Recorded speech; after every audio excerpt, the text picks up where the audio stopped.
I would like to welcome you to the History of Medicine Society at the University of Iowa.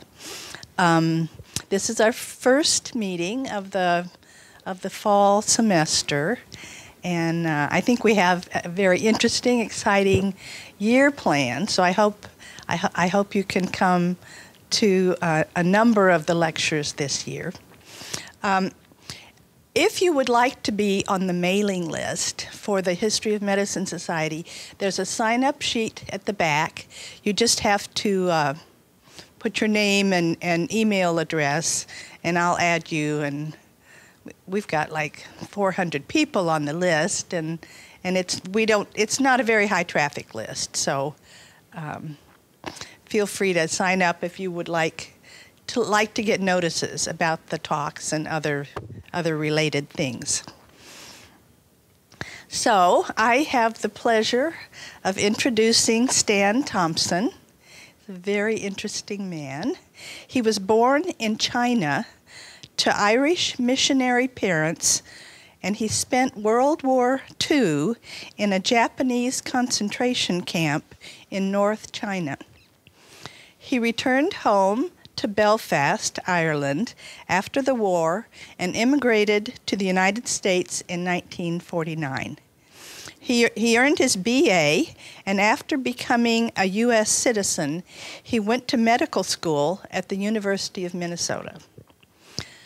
Dr. Thompson was drawn to Iowa by the reputation of the ophthalmology department, and he began an ophthalmology residency in 1962. He spent 1962 to 1976 doing research and teaching and was promoted to professor in 1976. He retired in 1997 after 30 years of service to the University College of Medicine. Stan Thompson has a substantial antiquarian bookshop located in an addition to their house outside Iowa City. They welcome browsers who call ahead, and the email address is books@ginniff.com. I'm sure Stan would explain why the website address has that name. His areas of interest include history of medicine, science and technology, and other things. Dr. Thompson's quiet manner and his research curiosity make him an ideal person to speak to us about Abraham Flexner's contribution to the University of Iowa's College of Medicine. So, thank you.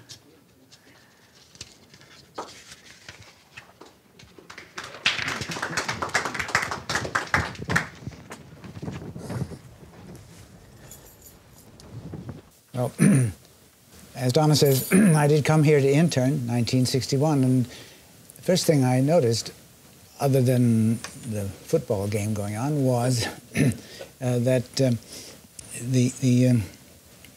was a huge medical center, a big, surprisingly big hospital. And I wondered about that, because here was an agricultural state and a small college town and cornfields in every direction, and what is such a big hospital doing here? Well, it had a very interesting history. This slide is really a title slide because we've already had a talk in this group about Philo Farnsworth, and also I can tell you that Dr. Hinrichs there in chemistry, he had a paranoid streak and finally was canned by the president of the university.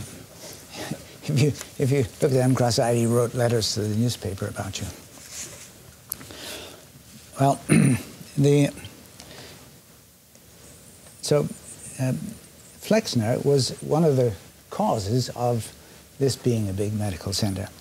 And so I don't need to tell you anything else about these guys. I don't think they all lived in Iowa City. You know, there was one of them, I'm not sure it was one of these, that actually practiced in Sioux City and took the overnight train on Thursday nights. A good night's sleep, I think, and operated here on Fridays and then went home for the weekend. Well, at any rate, and of course, as I think most of you know, I won't dwell on this, a lot of times when the medical school really didn't have a decent building, and there was one, I think it was after the fire of their new building, that they had to work in this little place, which had been originally built as to train mechanics or something before Ames took over, I think. And they managed to get, with the help of the Sisters of Mercy down here, to get 20 beds into this building, but it was a bit of a struggle. And of course, the Sisters of Mercy helped here too, because they had a barn. I mean, this is obviously a barn, which they used as a carriage house, I guess. And it was about big enough so that they could get the graduation photo, and that's what's going on there. But I got some of these pictures from Donna. This bridge was called the Centennial Bridge, and I don't know how long it was there, but here it was there apparently before the 1900. But that big one up there is, I don't have a pointer, but that's okay, was the medical building, it's called. It was the College of Medicine. It had labs and offices and what's not in it, and that was, they got the money for that in 1880. It was built and finished and occupied by mid-1880s. And the building just to the north of that is called South Hall, because it was south of the old Capitol. And that's a much older building from the 1860s. And you can see they hadn't invented central heating yet, because every room had a chimney. That bridge in that other one, by the way, I don't know if that goes back. No, I'll just proceed. That bridge was replaced in 1916 by the Iowa Avenue Bridge, and it was pointed a little more straight than this one. But on the other side of the bridge, there was the University of Iowa football field here in the foreground, and there are the same two buildings that I mentioned up there, the medical school and South Hall. I'm not sure about the hall, the building they moved bodily across Jefferson Street. But that doesn't affect us. Now, so there were these three buildings on the crest of the Penta crest. They didn't have the five buildings yet. The old Capitol, and then there's South Hall, and the medical school. Now, there are only about 20 feet in between these two buildings, and there was about 100 feet between these two. The date was March the 10th, 1901, and there were a bunch of students who had got permission to talk about some project they were going to do on the campus in the evening in one of the conference rooms there. And they bailed out at about 10 o'clock. And they were starting to build Schaefer Hall right here. Doesn't show in this picture because this precedes it. But that was close, too, about 15, 20 feet. And they came out of here, and they went out to the street and started up towards the coffee shop. But on the way, they noticed that there was a light in the window in the medical building. And they looked up there, and they saw, convinced themselves it was a flame. So they ran up the hill and had somebody call the fire department. Well, it took them a while to get there with their horses and their pipes and hoses and pumps. And when they got there, they probably had some difficulty getting water that high, because it was at least the third floor. And So the thing got away from them. Medical buildings started collapsing. This whole building lit up. And this was a major disaster because that was the big advance of the medical college, that new building. Now, and there's a picture somebody took from the street here, East-West Street. And this is the medical building. The top floor is already gone. And South Hall, with all the windows, is lit up and caving in, as you can see. So it was, everything crumbled. They ended up, let me see what else I got here. You can see that when they, a couple of weeks later, when they started tearing it down, you could see all Capitol through there. It was not damaged. And that's the old Centennial Bridge, Iowa Avenue. And what you can see in this picture, I wish I had a pointer, you see over the curves there, there's substantial buildings in the background on the horizon, light-colored buildings. That's Schaefer Hall, which was just almost finished at the time of the fire. And now you can see it because the buildings have come down. And so this was after 1900, and this bridge was replaced.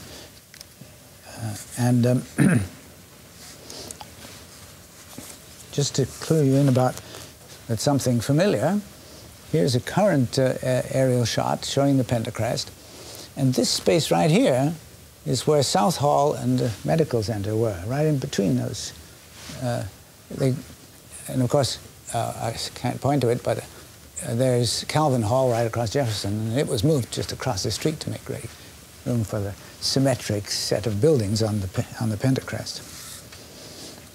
That was another story. I'd like to hear somebody tell me the details of how they did that without crumbling any red bricks out of it.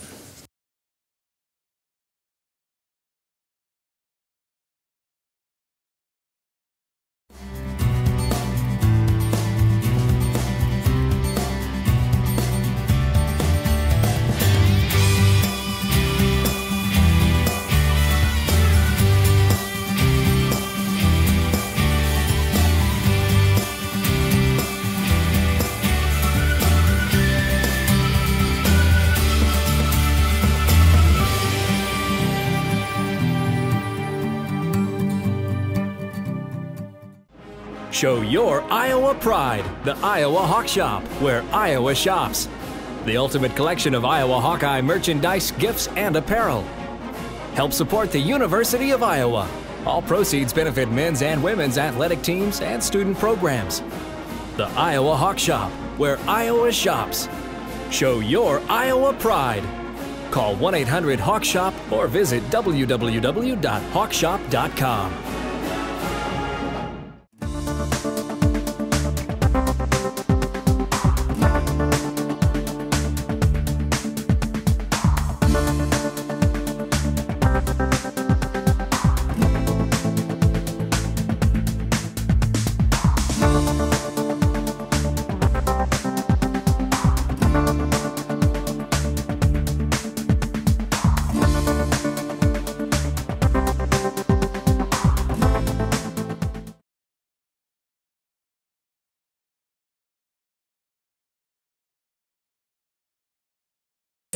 So they had to start building a new hospital. And this is the new, what's left these days of the hospital that was built on Iowa Avenue. It was, there's the main piece, and there were two pieces here and here, and the tower, two towers. And they chopped off this bit in order to build Spence Labs. Now, I'll show you that. This is about how it looked in 1909 when Flexner came to visit. I have to tell you about him, but this is a few years later, and this would be a F.W. Kent picture, I think, because he loved messing with old cars. And if you look carefully, you can see somebody in there, standing there. I think he's put his wife in there to pose as a gag, because he knew nobody would be able to see her. So I need to talk to you about Flexners. This is the family, and they lived in Louisville, Kentucky, and both the patriarch and his wife came from Germany to Louisville. I mean, they ended up in Louisville. They weren't setting out to go to Louisville, but that's where they ended up. And they met at the synagogue there and married. And they had these 9 kids, 7 boys and 2 girls. And the oldest one, Jacob, he was a leader in this lot. He felt that since his father was getting a little too much brandy in him, that he was going to have to take over decision-making. And there he sat at the old man's right hand. And so he had only salesman's skills, and she made small money as a seamstress, so there wasn't any big income. And that was frustrating because this is a family that valued education a lot, and and you needed money to get an education. So this is Abraham Flexner, and this is his brother Simon Flexner, who probably became more famous because he became the director of the Rockefeller Institute in New York and was there for life. Must have been another 25, 30 years. And so Abraham was a bright lad, and his oldest brother, Jacob, he started working in a drugstore, and he ended up buying a drugstore near the hospital, and there were a lot of doctors who come in, and he'd talk stuff with them. He loved to talk medicine, argue with them about why they didn't do it this way, you know. But he finally was making some money in the drugstore, and he saved up $2,000, and he said to his kid brother, Abraham, I've got the money for you to go to Johns Hopkins and get a bachelor's degree. I mean, he was only 17, Abe, at the time. And so off he went. But of course, well, not of course, but it so happened that what with room and board and tuition and whatnot, 2,000 didn't cover 4 years. It covered about 2 years. So Abraham Flexner's response was, I can get it all in 2 years. So, so for example, in his first term, he was taking a course in Greek. He'd always wanted to be able to read Greek. And what he did was he came to the class, and he watched for a few days, and the students didn't know any Greek either, and they didn't really want to learn, and it was a lot of chit-chat and throwing stuff around, and a little bit of homework, and not much progress by the next 2 days. So he went to the professor and said, I would like to learn Greek. I would like to take your course, but this is going too slow for me, and I'd like to learn it faster. If you give me something, test my level of my Greek right now, and I'll come back and you can test me again, and at the end of the course, you can test me again, and as many times as you want. And if you think I've passed, then would you give me the credit for this course? And the professor said, okay. And so he went home and he got a bag, and he got a lot of little slips of paper, and he wrote, say, a Greek verb on one side and the translation on the other, and different forms of the verb, and different, and until he got a big vocabulary of little chips of paper stuck in this bag. And then he pulled it out, and the one side of the paper was green and the other wasn't. So he'd look at the green side and try to read it, and if he knew what it meant, he would turn it over, and if he was right, he'd put it in another bag, and if he was wrong, he'd put it back in, shuffle it up, and take another one out. And so he just taught himself vocabulary And when he had questions, he talked to the professor. At the end of the course, he was doing very well and got credit. Well, he must have done this over and over to finish in 2 years. But that's what he did, and he got a BA from Johns Hopkins. He really didn't want to go into medicine. His concept of what a doctor does just didn't sound very interesting to him. So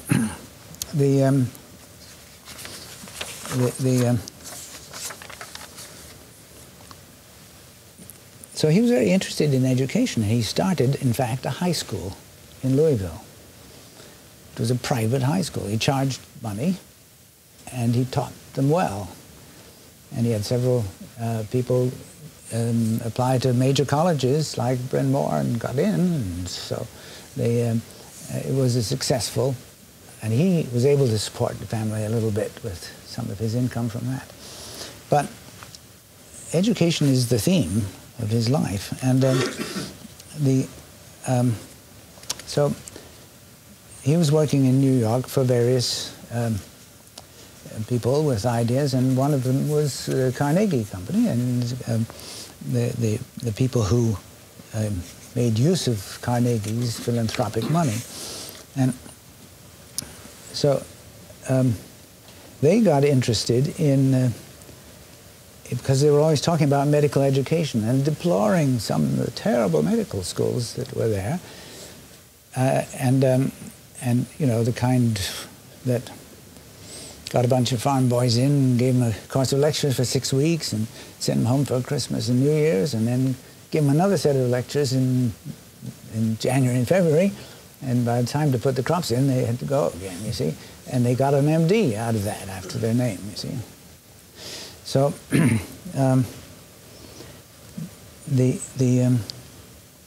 once he got the Carnegie people interested in this, it was clear that nobody really knew what medical education was like in detail in this country. And what was required was that somebody go around and interview all the medical schools. It seems impossible, and would be, I think, impossible now, but it wasn't quite as many then. And so he set out, and it was a heroic job, because they had to go chug-a-lug on the train and get off, get your stuff together, and sometimes you had to find a place to stay and talk to the right people. And but he finally got it well organized, and when it was time to come to Iowa City, what he did was he telegrammed in advance to the president of the university, McLean, and he said he was going to be arriving from St. Louis at 6 p.m. and could somebody, you know, pick him up, take him to the university hospital, where he was going to look around and ask some questions. And he said, I'm planning to catch the midnight train to Omaha. See, so he's only 6 hours in town. And actually, President McLean personally picked him up, because this winter this is coming around, and he wanted to make his place look good, right? So he treated him well. And he took him to the University Hospital on Iowa Avenue there, and they talked to the hospital administrator, and he asked a bunch of questions, and he wanted to see the hospital charts for this patient. Well, they said, we don't have any charts. The doctor who admitted them took them in his briefcase, you know, keeps them in his office, and which is not a good sign. And and then he asked, what about teaching rounds for medical students? Well, you know the answer to that. If there are no charts there, it's hard to do teaching rounds, because you're not connected with every patient. So it didn't look good, and there were only a handful of doctors in Iowa City. It was a small town. And so his recommendation, sort of summary, was Iowa City is just too small a town to support a medical college, and you just don't have enough doctors in practice here. And so one solution he suggested was just close up your medical school, send your would-be doctors to Chicago or Minneapolis or something.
What difference does tradition make? In 125 years, the University of Iowa College of Pharmacy has come to symbolize unsurpassed education and training, the highest quality patient care, the pursuit of new knowledge through discovery, the quest to enhance human health, a foundation of excellence for the challenges of tomorrow.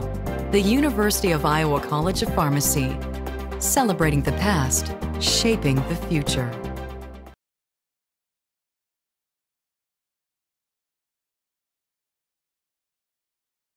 That didn't go down well at all, of course.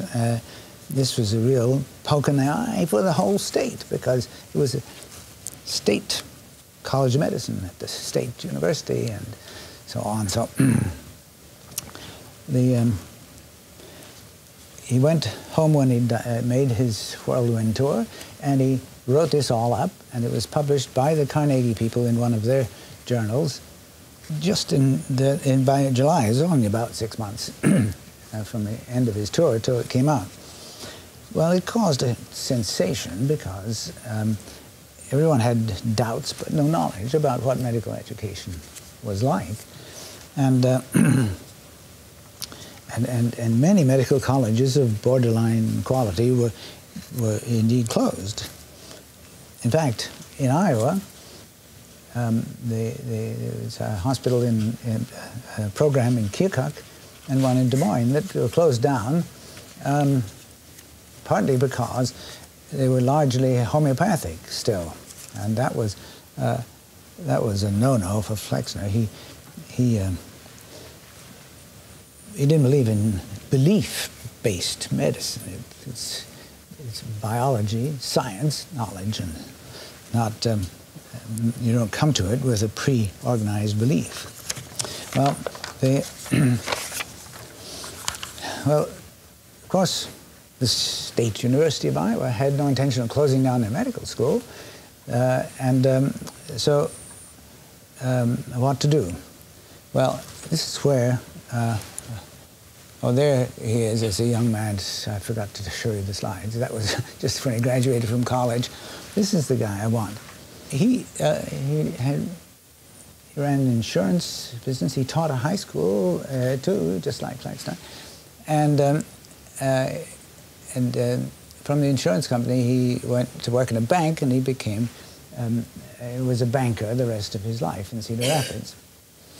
In other words, he's dealing with money, and so he was tapped to serve on the Iowa Board of Regents. It was called the Iowa Board of Education at the time. And there he served and ended up being the chairman of the finance committee. In other words, here's a guy whose side job is money for the university and so on. And so he was natural that he took an interest when Flexner's report came out. So he looked at the report, and he telephoned New York and got Flexner's office and made an appointment to talk to him. And then he got on a train and went 2 days to New York and to talk to him. And the strange thing is that Flexner was a famously difficult person to get along with. He was often cranky, and he was usually quicker at figuring things out and getting things done than most people, and he didn't have the patience for the rest of us. So,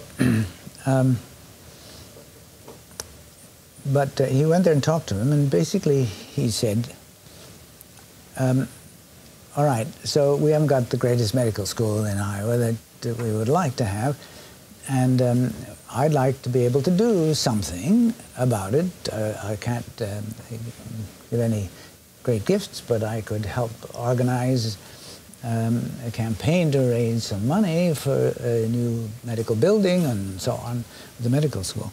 And Flexner's reaction was, no, no, no, that's too small. You've got to go big. You know, if you're going to build something new, of course he had Hopkins in mind, you see, you've got to have a great, you know, any modern medical college, he said, should be just part of something that's much bigger, like a major medical research center, and so it's up-to-date pathology and radiology and bacteriology and all this new stuff. And they should all be located in the same area so that the medical student can learn from all directions. And I'm not sure that he actually said that he might be able to raise some money someday, but I think that was the hint. He was, you know, working with Carnegie, who was famous for contributing to the construction of, at that time, over 1,000 municipal libraries already. And there was, I think there probably was a hint someplace there that he might be able to get up a little money to perhaps as matching dollars for what Iowa could come up with, or something like that. Well, the trouble was, this was 1910, and soon there was a world war and this and that going on, and nothing much was happening, but these two men strangely kept in touch. I really admire this man for being able to stay on the sweet side of Abraham Flexner, such as it was. And they never seem to have had a serious argument.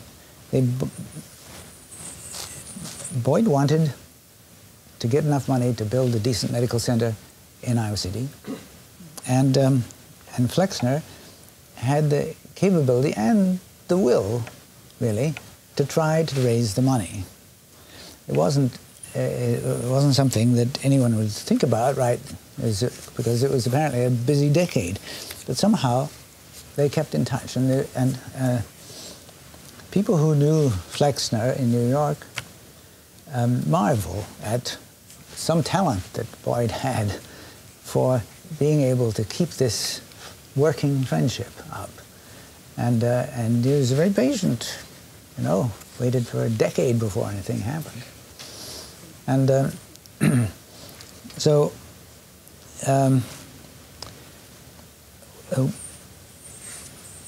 here we have two guys. He's still head of the finance committee for the Board of Regents. His position to try, he'd be the person you'd ask if you want to try to get some money raised for this purpose.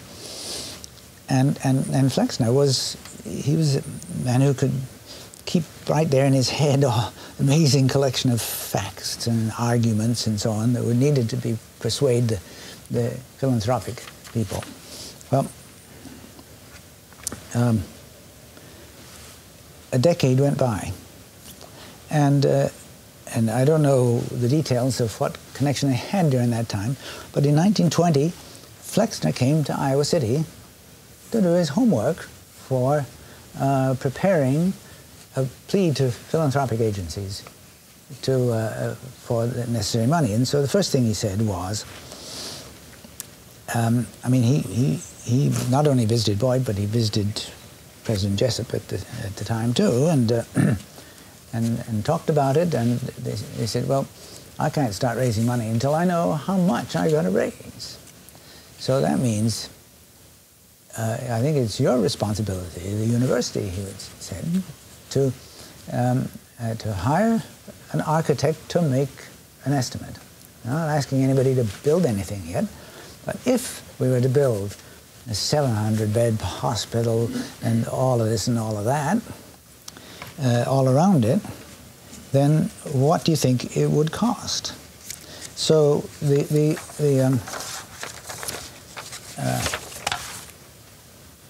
made this estimate. Took them a little while thinking about it. Eventually, their estimate was $4.5 million. Well, you know, a dollar was more at that time than it is now, and in Iowa it might be even more. So it was sort of a stunning number.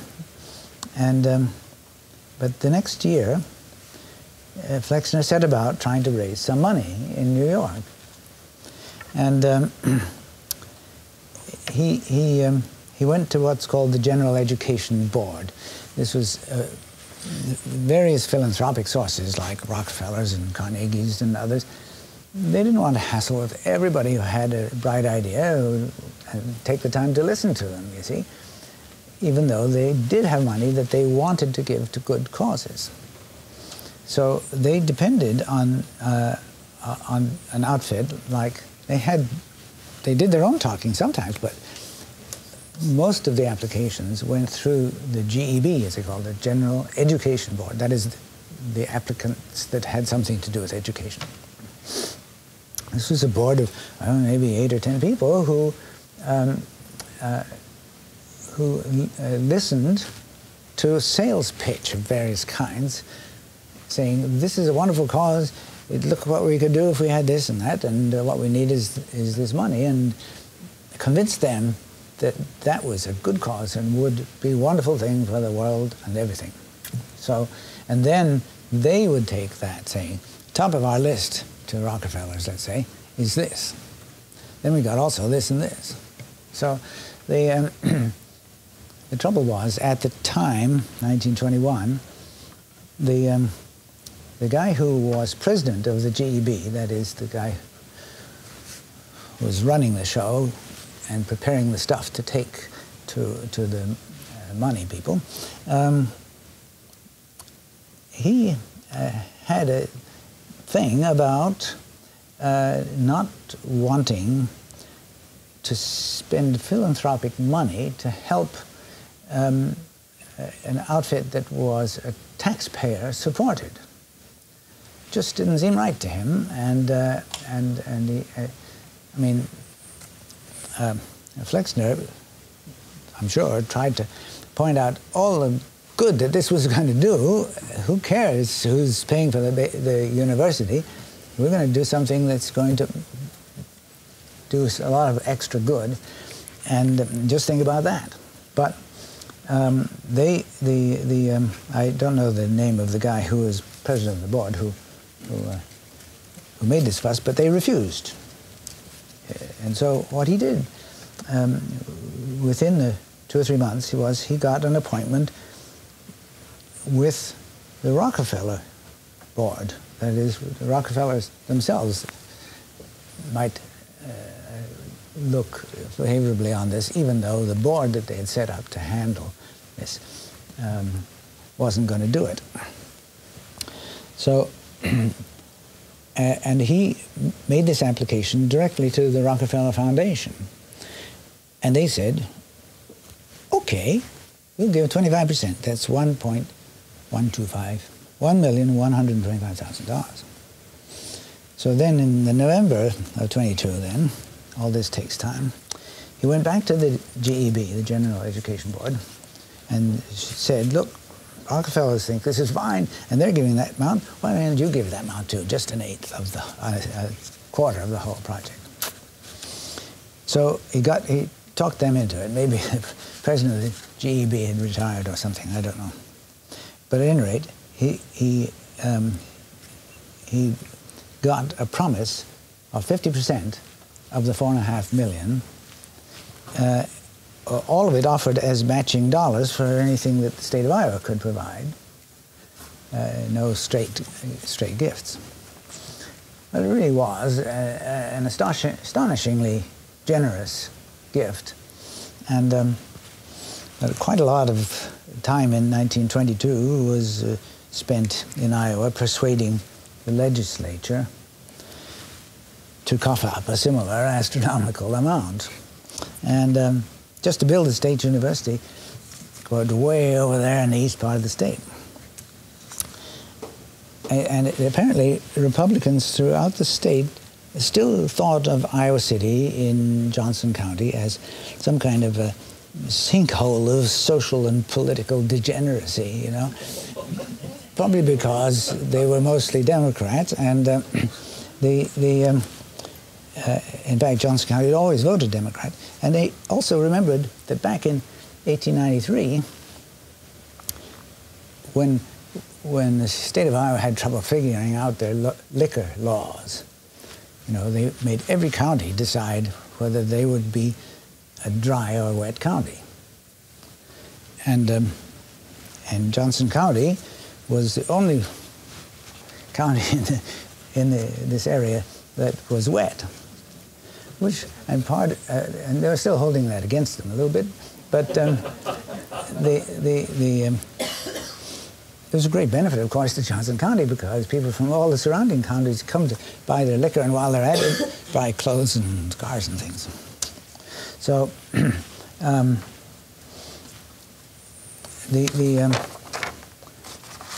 the other factor was that 1922 it turned out to be a really good year for farmers, and yet the price of corn went up from 48 cents a bushel to 76 cents a bushel.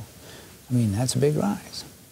And this might have persuaded some farmers, you know, to believe that they might manage, after all, even though their crazy state is going to build this extravagant hospital way over there in Johnson County. So so there was, as you know, a lot of talk about how to get people to, and that's when we got the cars and bringing kids in and taking them back home and everything. So the transportation was part of this package.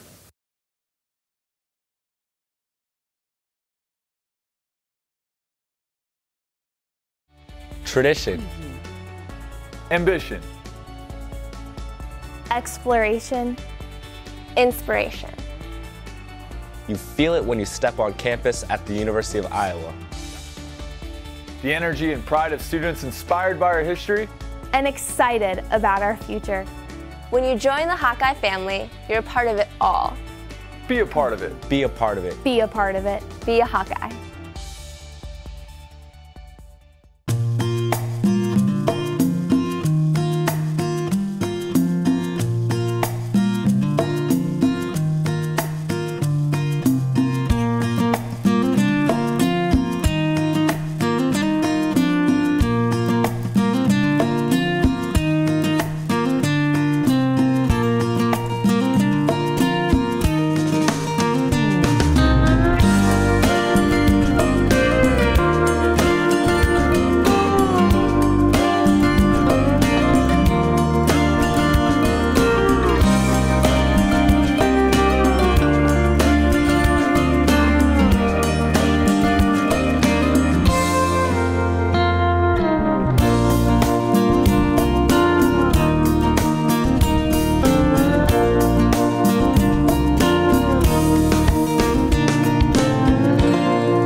So they got half the money from the legislature, and that brought as much again, and they started to build in in the spring of 26, I guess it was. There's Flexner, but this was after this. He was in his, it's about that age. So here's a picture of construction starting on the University Hospital. I'm pretty sure that this is the back string where the wards went out, and that's looking west. If that's the case, then they were already building Kinnick Stadium out there at the same time, same year they were working on it. And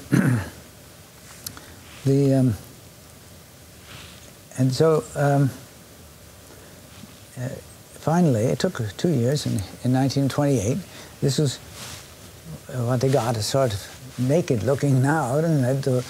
But there it was, grand, beautiful building with a great tower and a tremendous amount of medieval frou-frou at the top.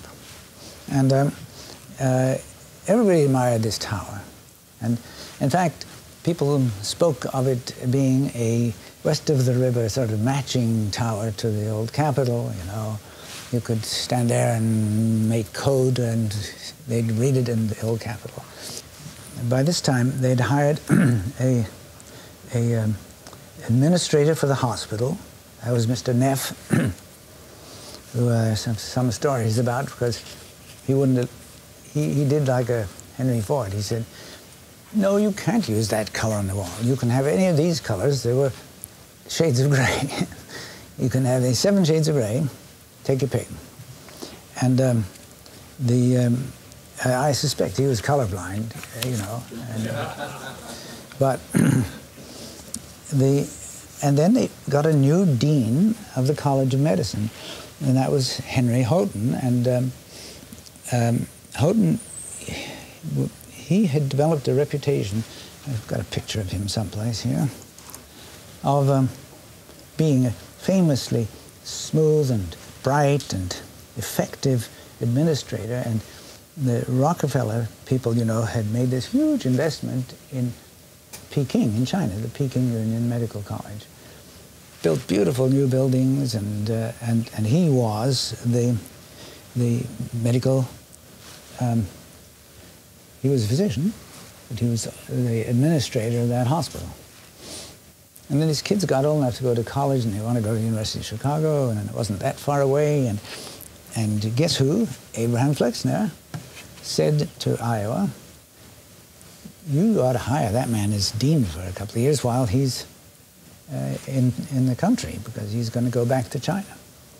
And so that was done, and he came in late 1928, about the time of the move, and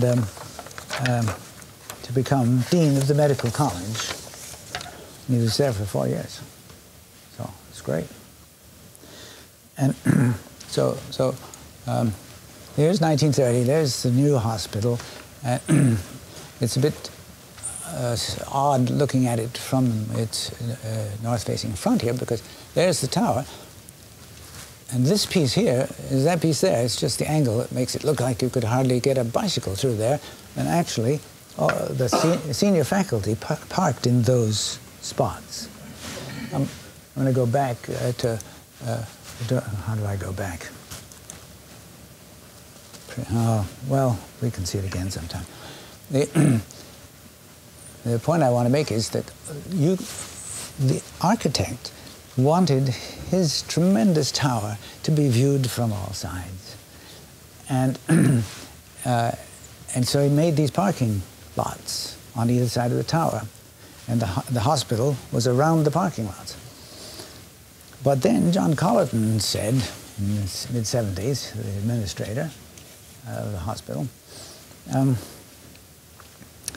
we need more clinic space. We can't do this, we can't do that. Convinced everybody, and I think he was quite right, clinic space was needed. But it didn't,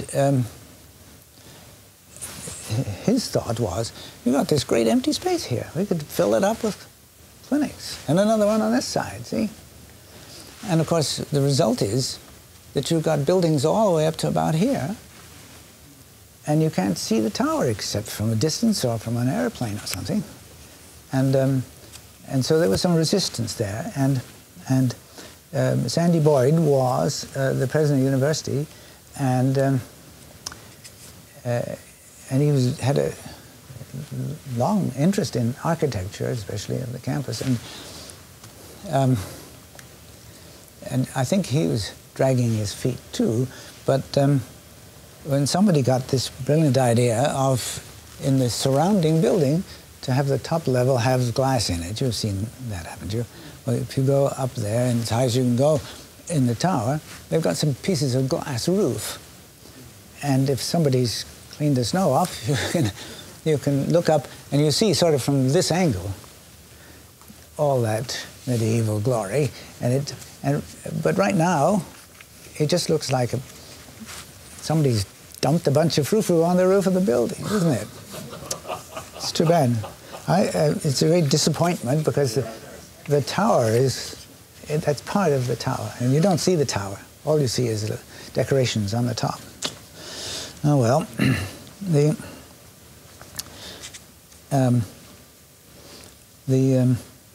and then John Colladon, then after it was, I think, finished by then, said, right then, this happened while the president of the university, Willard Boyd, was the man, and his wife had worked 5 years in the hospital as a patient negotiator. People knew that she was the wife of the president of the university, and so she could go and ask them to do this or do that for this patient, and it helped. And she'd been working at that hard for 5 years. And so he said, right, we're going to name this the Boyd Tower after Sandy Boyd and his wife. And Susan Boyd. Well,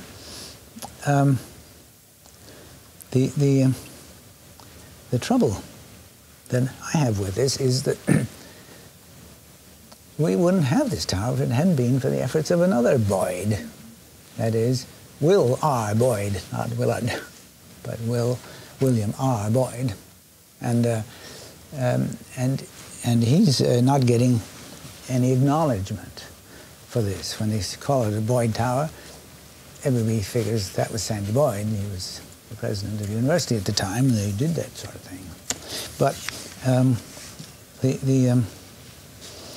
because, it's pretty clear that if without William Boyd's efforts with Flexner, we wouldn't have any tower at all, or it would be a lot plainer than the one we got.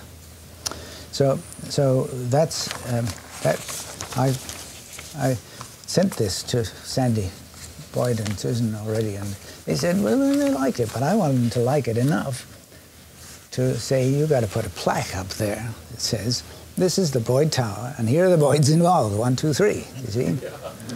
And because that would give some credit to William Boyd, who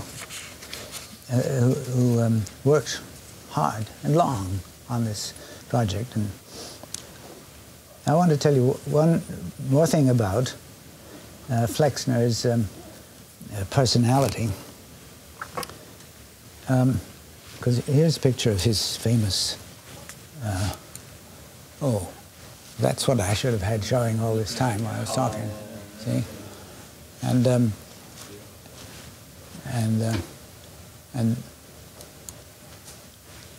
Simon Flexner, Abraham Flexner's older brother, who got this prize job because, the Rockefellers built a huge, on the Upper East Side of there, a set of research lab buildings, and he had this job for the next 35 years or something. And he's did a lot of important stuff with regard to antibodies to infectious diseases, polio vaccine and some other stuff.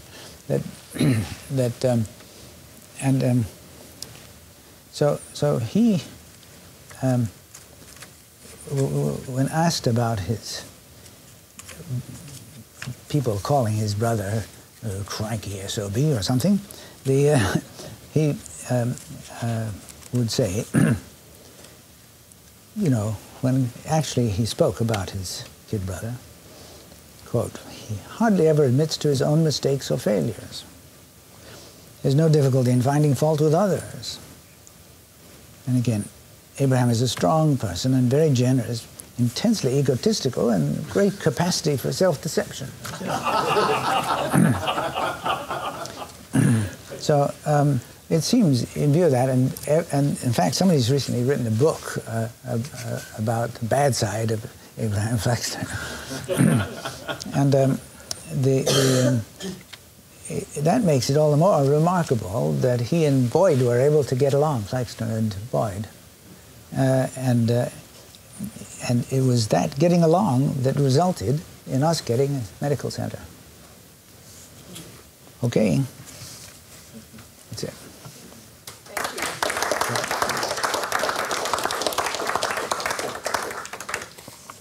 So does anyone have questions?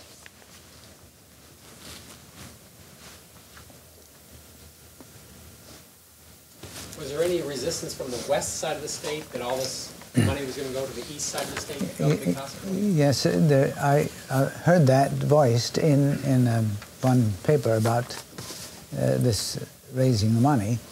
They did think that Iowa City was way east, like they're talking about New York or something. And in fact, that started when the when the Iowa Territory, seated in the old capital, found that they were now a state, and so it was a state legislature that met here in Iowa City. Right away they got objections from the west part of the state.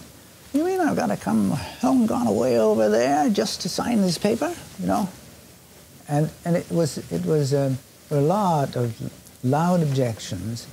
Why aren't you in the center of the state? And so they finally said, okay, we'll leave this with the university. You know, they need some buildings, and you can. How about Fort Des Moines? It's all there was there at the time. You know, 1856 or something. There was no city there, but they said, okay, we'll put the center. Legislature of the state will move out of this nice building and build something at Fort Des Moines, and that's the way it went. Yeah. What sort of archival repositories did you have to, were most helpful to you in putting together this story? The most helpful was a paper, I've written it down, by a guy who's not well now anymore, which was, I'll get to it. Here we are, by Lee Anderson.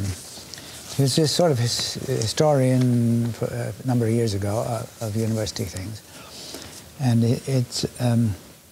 he calls it A Great Victory, Abraham Flexner and the New Medical Campus at the University of Iowa. So that's, you know, the guy I got quite a lot of this from, especially this feeling of raising money, the difficulty of raising money in 1922, and how helpful the price of corn was. It seemed to have swayed things over. So, okay. Thanks. Thank you.